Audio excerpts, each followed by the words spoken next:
Hi, BAE313 here. Now it's time for the companion video, why Eskrima and other stick arts are great. For those of you who are smart enough, you might have realized that my first video that ended with the word sucks was a trolling attempt of sorts. Furthermore, for those of you who the video upset, if I got you thinking about your art, I've done you a great service. On the other hand, if all you did was turn on the blinders and go on tilt with nasty comments, you have done your art and your martial progress a great disservice. Being a crybaby is not the martial way. Furthermore, when you're going to argue someone's point, you should have more than music videos and gaming videos posted on your channel so that you can actually prove that you have something to back up your arguments. So let's get started. Start with a question, of course. How many stick fights have you seen or been in compared to empty hand fights? Anyone who says they have seen more real stick fights than empty hand fights is a liar. Or they may have just very little experience with real fights and they just happen to see more stick fights. Like they've seen and had 3 altercations and 2 of them happen to involve sticks.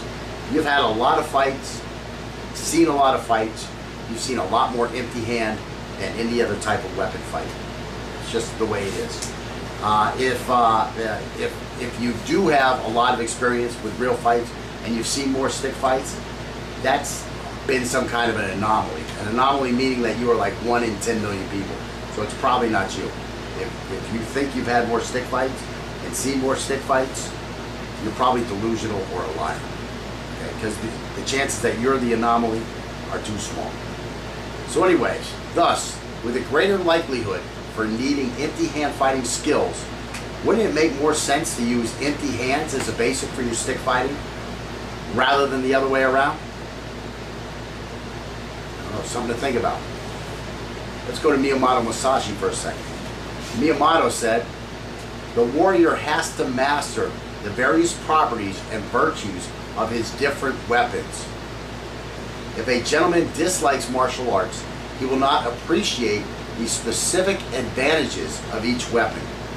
For a member of a warrior house, this shows a lack of culture." So to just say, oh, stick fighting is the same as hand fighting, is the same as this other type of fighting, knife fighting, is the same as pole fighting, okay? It shows a lack of culture. That's what Miyamoto's saying. I'm not saying that, okay? What he is saying is that each weapon is different and you can't handle all weapons the same way. Empty hands are one weapon and sticks are a different weapon. Thus, your empty hands should not be based on stick handling skills, and stick skills shouldn't be based on empty hand skills. Think about that for a minute. Give you a chance to cool down. So let's go over a quick list of how studying stick fighting can benefit you. First off, it's going to help you increase your upper body endurance. As a part of that, number 2, it's going to accelerate muscle memory for punches and bunches, which is critical if you're in a street fight. 3, it increases the ability for each arm to act independently because you're doing the same repetitions with both arms a lot of times when you're training over and over and over. So now that left hand is getting the exact same kind and amount of work as the right hand. 4, it is a great way to advance your footwork while learning the stick's weapon handling skills, or what I call the way of the stick. Most of the stick fighting experts on the web seem oblivious to advancing footwork early or to teaching the way of the stick at the earliest levels possible when introducing the most basic weapon handling skills. In general, footwork and the way of the stick, for you Western-oriented guys, that means the physics of moving the stick. That's the way of the stick in Eastern wording. These should be taught at the earliest levels to make it easier and quicker for students to attain the no mind or the void or the conditioned reflex skill levels that are critical to success at free flow and or street situations. And you have to remember, that has to be the focus, is how quickly can I get this student into free flow situations, because those will most easily translate into street fighting situations. Number 5, increased ability to utilize weapons of opportunity. That's a great reason to pick up those sticks and start learning to fight with those sticks. One thing I will say about sticks is they are very similar to a lot of different kinds of weapons. Okay? So if you pick up those sticks and now you have to pick up something you haven't used before, at least you've taken a step in that direction. So again, it increases your ability to utilize weapons of opportunity. 6, studying a new weapon can help invigorate a training regime that has become mundane. So you've been doing your taekwondo, you've been doing your taekwondo, you've been doing your taekwondo, you are sick and tired of your taekwondo. You're not going to lessons anymore. Just change it up. It can reinvigorate your training regime. Let's see. 6, studying stick fighting can familiarize you with the basics for many sword, club, and pole weapons, and reveal new insights about the way you handle your other weapons. So maybe you've taken a knife class, a Western style knife class, now you start doing some stick fighting, and you start saying, wow, I could use some of this stuff in the ways that I operate my knife also, so it can help widen your experience with other weapons by using one weapon. Now this doesn't mean that learning one weapon makes you an expert of the other weapon. No, but it can help you widen your experiences. Okay, let's see, for number 8. For those in law enforcement, stick fighting offers you another, less lethal response along the force continuum. So again, you're a police officer, you have your choices: gun, you have a knife, you have a stick, you have your taser, you have gas, all this tear gas. You have all these different choices. I see a lot of guys using these sticks or adding these sticks to their belt. And how experienced are they really with those sticks? I mean, the more experienced you are with it, the better you're going to be able to employ it. So, you know, be familiar with your tools. As far as for civilians, you want to minimize your force continuum decisions. You want your choices limited to, do I need to respond lethally or non-lethally? So don't think of a stick, if you're a civilian, as movement across the force continuum. You don't need to focus on that. What you need to focus on as a non-professional is, do I need to be lethal? Do I not need to be lethal? Let's see, 9. This is going to offer you a more lethal choice if you are not allowed to possess or carry firearms or knives. Now this is for the civilian. Okay, I can't carry a gun. I can't carry a knife. What can I carry that can make me more formidable? Well, learn how to fight with a stick. Especially if somebody pulls a knife on you. A stick is an excellent weapon because you have that degree of separation that you don't have if you're just hand for hand versus the knife. Okay, let's see. Number 10. If you are a prepper or a zombie apocalypse devotee, you have to realize that your bullets will be of a very high value. It's going to be a very highly valued commodity that you should only use at a last resort. Thus, learning stick fighting is one of the most adaptable weapon training systems you can learn. Wielding a solid stick or a short sword is an excellent melee weapon, and knowing how to wield two is even more effective. It's better, right? 2 swords, it's going to be better than 1 sword when you're getting attacked by a horde. Of course, I don't believe in this stuff, but there's a lot of people who do, and it keeps them training, so that's all good. Okay, so let's get on to some other stuff. Although I often say any art is much better than nothing, I have to agree with a lot of the comments that I received from that last video I did. And a lot of those comments were, a good instructor is key. A lot of people told me I must not have had a good instructor if I think those aren't some. Again, the video was a trolling thing of sorts to get you thinking. Okay, the other thing they said is that One of the other big comments was one of the main benefits of practicing stick fighting was the amount of exposure you get to footwork concepts. Okay, so let's go on. In my opinion though, many systems spend far too much time on the longer ranges, which relate more to sparring footwork rather than actual fighting footwork. There's a big difference. Okay? The in-close footwork is where modern day encounters begin, and this should be focused on first. A lot of guys have this backwards. This is because if you start off on the wrong foot, let's say, in a real fight, you're going to start the fight behind. Okay? So you teach your early students, you teach students early on how to fight at this long range. It's not where they're going to be fighting on the street. That's not where fights begin. Okay? This is one of the things I like best about the Kinet system. You know, if you can fight in close with sticks, think about how roomy things are going to be when you find yourself at the same interval with just empty hands. I mean, watch all those Kinet videos. You don't see these guys dancing 4 feet apart. No, they're right here where they can reach out and touch the other guy. And that's where they're fighting with their sticks. That's what you want to be working on, guys. So let's see. Since I think we will all agree that it's much more likely that A, person is going to be unarmed in an altercation, and that B, most altercations start from a very close range encounter. Again, muggers, they want to get close first. Arguments, those are done at close range. That's where the fight usually comes from. It just makes sense to start training for the most likely case scenarios. Again, you're going to be empty hand, you're going to be up close. That's where you should start all your martial training. This stuff of starting with the sticks at long distance, it's wrong.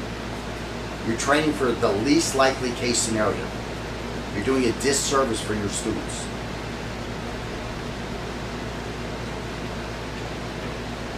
If you get the close range tools together first, you'll be better prepared for actual street situations, and the medium and long range tools will follow more easily. Doing it any other way, as I just said, is a disservice to the student. The same goes for teaching sticks before hands, unless you are certain that the student is more likely to be armed with the stick in the event of a dynamic critical incident. So getting back to being a martial student, it is the yin to the yang of empty hand that you learn martial weapons that you can use practically. It sets up good karma. Like taking a first aid or a life-saving course is part of the yin to the yang of your martial training. Okay? If you're going to learn how to break it, you should take some time to learn how to fix it. Okay? That's yin and yang. That's good karma. Okay? In Western thought, it is making you a well-rounded, balanced, practical person. Same thing with learning weapons and empty hand. You should pick up weapons when you get the empty hand down. Okay, now let's look at a true story about a guy I know who we will call Dexter, because he looks like Dexter from the TV. Dex is a light-skinned Caucasian who grew up in the US of A, and he was visiting a girlfriend in Managua, Nicaragua.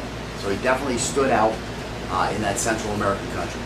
During the visit, he and his girlfriend decided to take a bus into the country to visit his girl's mom. When they got to the bus station, a local talked to Dex's girlfriend and told her that the two should take a private taxi because gangs had been robbing the buses at the outskirts of the city.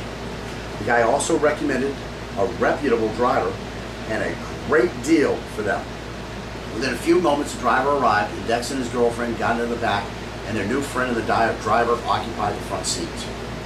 The driver drove a bit and stopped to pick up a guy and a girl, and they entered into the back of the cab, one on each side of the cab. So you got these two strangers here. You got Dexter and his girlfriend in the middle. You got the new friend in the front, and you got the driver in the front. Okay, so Dex asked what was going on, and their new friend explained that the great price was a result of a shared fare, and there wasn't any sense in arguing as the cab was already heading down the road. So, of course, on the outskirts of the city, there was a robber, and Dex and his girlfriend were the victims. The new friend turned in his seat and immediately began raining punches on Dexter, while the girl sitting next to him began stabbing him repeatedly. Dexter's girlfriend was taking a savage beating from the guy who had entered the cab on that side. The cab stopped, and Dexter was taken out and was told to get all his valuables from his pockets and his bags, or his girl would be killed. So Dex complied. The robbers then searched his wallet, and his debit card was appropriated. Dex was loaded back into the car, and the car was driven to an ATM. After another threat on his girl's life, the robbers headed to the ATM with Dex's PIN, and as much money as possible was extracted. Once the robbers got the money and everyone got back in the car, the attack began again. During the attack, the new friend, the guy in the front, his hand got cut from someone doing the stabbing, and it was cut badly. And this guy started freaking out. He was puking and crying, and some people had started coming over with his screaming towards the cab. And at that point, the robbers stopped the attack and they sped away towards a more remote location. Dexter was told that if they remained quiet during the drive to the isolated area, they would be released without any more harm. Luck happened to be on Dexter's side, and after being left in this remote area, they were able to walk back to a busier road, and an older couple picked them up and helped them with some first aid and took them to a bus stop and even gave him some money so he'd get back to Managua to get to the embassy. The question is, what could have made Dexter and his girlfriend look less like potential victims? If Dexter was 6 foot something with bulging muscles, that would have worked. But for a lot of us, our DNA limits our physicality. If Dexter was open carrying a sidearm or a knife, that would have worked well. They would have said this isn't a guy to mess with. But that behavior was going to be illegal, or at least draw the ire of local law enforcement almost anywhere you go, which would cause you to constantly be harassed and delayed, even if it was legal. What about 2 fighting sticks? If you saw someone with 2 fighting sticks poking out of a backpack, and all you had was knives to launch your attack, could this be something that might deter you? Of course it could. What if you also saw the pair of travelers practicing with the sticks? Would that easily take them off your list of potential victims? Of course it would. This is all part of a complete self-defense plan. If you look dangerous, you will usually be deemed dangerous. And an easier victim will be sought by those looking to do someone harm. This is the same theory that makes all those MMA-themed shirts sell so well. Of course, if the shirt is all you have, you'll be up shit's creek when something goes wrong and a real thug crosses your path. In general, though, fighting sticks are easily obtained in most of the less civilized parts of the world. They are not looked upon with much ire by law enforcement. They will pass through customs much more easily as souvenirs. And if you are properly skilled, they are a big upgrade to your hand-to-hand, especially due to the added distance they help you maintain against an adversary. So let's talk about getting trained. When taking up a new weapon, as an already skilled martial artist, the secret is to avoid reinventing the wheel and wasting time learning less effective strategies than your current foundation. Sometimes once you get the weapon skills down, it will be best if you leave the system you are learning and integrate the weapon handling skills into the intermediate or advanced level of strategy that you already possess. This all fits into the training triad, which includes skills, strategy, mindset. Okay? That's the way you should be. This is what you should be focusing on when you're teaching. Weapon handling skills, fighting strategies, and mindset. While strategies more easily transfers from weapon to weapon, the skills to use each weapon do not transfer without a significant drop in utility. You must learn the way of each weapon. The big mistake would be to force weapon skills from one weapon to another. Referring back to what Miyamoto Musashi said, the warrior has to master the various properties and virtues of his different weapons. Back in 1994, while I was in the Marine Corps, I had a friend who was a high-level tournament competitor who studied a system that did not include weapons training. Kenny wanted to compete in weapons competitions, and since he knew I had studied Okinawan Kabuto, he asked me about the different weapons I had studied. We discussed the complexities of the several weapons, and I told him the easiest to integrate would be the tonfa. Everybody knows the tonfa, right? Stick with the handle, okay? I showed him the weapons skills, the basic weapons handling skills, like basic blocking and striking techniques, and he immediately told me, I have a kata that would work well with that. So we started working together on integrating the tonfa into his kata, and within a month he was picking up trophies. I mean, this guy was a high-level competitor. He was in the southeast region at the time. He was ranked like 3rd in fighting, like 2nd in kata, and he wound up getting all the way up to being ranked 5th in weapons. This is back in like 85, that period there, 83 to 85. So anyways, because of Kenny's advanced skills, again, because he already had advanced skills, okay, he was able to quickly and effectively integrate the basics of the tonfa into a usable format within his system. While initially he would have probably be better off fighting without a tonfa in a real fighting circumstance. If he had to face a guy with a knife, he'd probably be better off if he was armed with a tonfa, to again provide that layer of protection between him and the knife. And again, I don't know if he continued to train because I got transferred and we didn't hang out anymore. But if he continued to train with a tonfa, there may have become a point where he would have been better off fighting with a tonfa than being empty-handed. Again, because of these arguments, I think learning Eskrima or other stick arts is a great way to accentuate your martial art. All right, in closing, if you don't know who Miyamoto Musashi is, or if you haven't read his book, Book of Five Rings, you should definitely take the time out to read it. Under no circumstance are any of your instructors more knowledgeable or enlightened concerning life and death combat than he is. Period. No exceptions. He precedes Dose Perez, and it is my belief that he is the source of the Philippine martial arts systems incorporating two sticks into their systems that originally were meant only as sword training, but later became focused on stick fighting when the Spanish disallowed swords to be carried. Again, that's my belief. If you are a knife or a stick guy and you have not read Go Rin No Show, you have left a lot of knowledge on the table that is highly applicable to you. Mark McYoung often spouts off at the mouth saying that there are no professional knife fighters. Well, he's 100% wrong. Musashi was an undefeated professional knife fighter, and he left some specific information for anyone who wanted to learn. And again, it's in his book, Book of Five Rings, Go Rin No Show.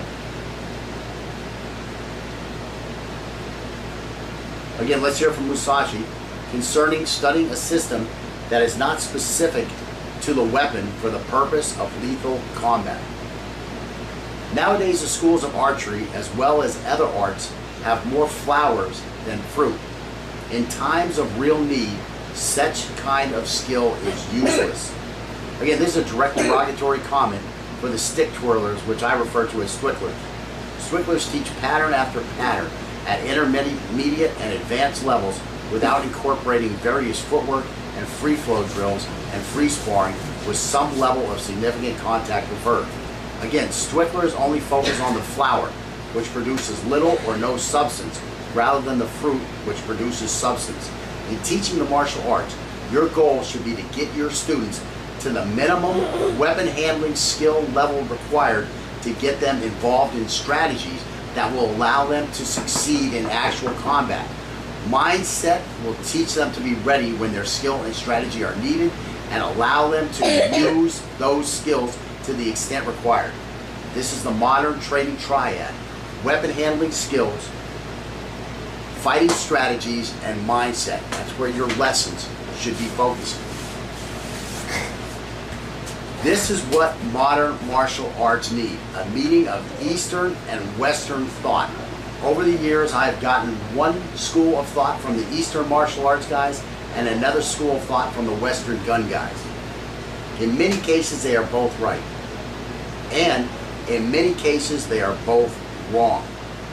I've been trying to integrate my lessons so that my teaching focuses on what they both have right. Now think about your art.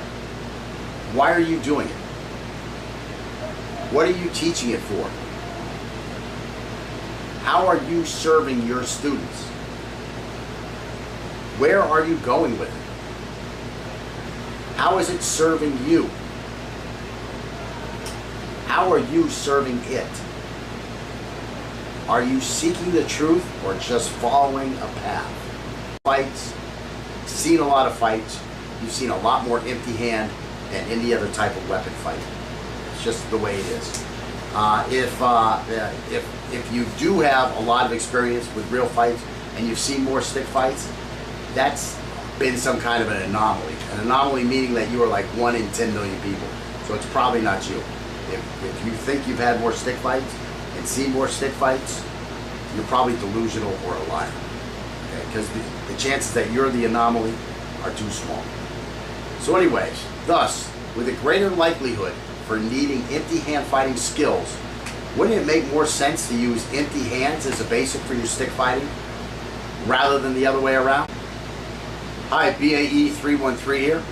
And now it's time for the companion video, why Eskrima and other stick arts are great. For those of you who are smart enough, you might have realized that my first video that ended with the word sucks was a trolling attempt of sorts. Furthermore, for those of you who the video upset, if I got you thinking about your art, I've done you a great service. On the other hand, if all you did was turn on the blinders and go on tilt with nasty comments, you have done your art and your martial progress a great disservice. Being a crybaby is not the martial way. Furthermore, when you're going to argue someone's point, what he is saying is that each weapon is different and you can't handle all weapons the same way. Empty hands are one weapon and sticks are a different weapon. Thus, your empty hands should not be based on stick handling skills, and stick skills shouldn't be based on empty hand skills. Think about that for a minute. Give you a chance to cool down. So let's go over a quick list of how studying stick fighting can benefit you. First off, it's going to help you increase your upper body endurance. As a part of that, number 2, it's going to accelerate muscle memory for punches and bunches, which is critical if you're in a street fight. 3, you should have more than music videos and gaming videos posted on your channel so that you can actually prove that you have something to back up your arguments. So let's get started. Start with a question, of course. How many stick fights have you seen or been in compared to empty hand fights? Anyone who says they have seen more real stick fights than empty hand fights is a liar. Or they may have just very little experience with real fights and they just happen to see more stick fights. Like they've seen and had 3 altercations and 2 of them happen to involve sticks. You've had a lot of something to think about. Let's go to Miyamoto Musashi for a second. Miyamoto said, "The warrior has to master the various properties and virtues of his different weapons. If a gentleman dislikes martial arts, he will not appreciate the specific advantages of each weapon. For a member of a warrior house, this shows a lack of culture." So to just say, oh, stick fighting is the same as hand fighting, is the same as this other type of fighting, knife fighting, is the same as pole fighting, okay? It shows a lack of culture. That's what Miyamoto's saying. I'm not saying that, okay?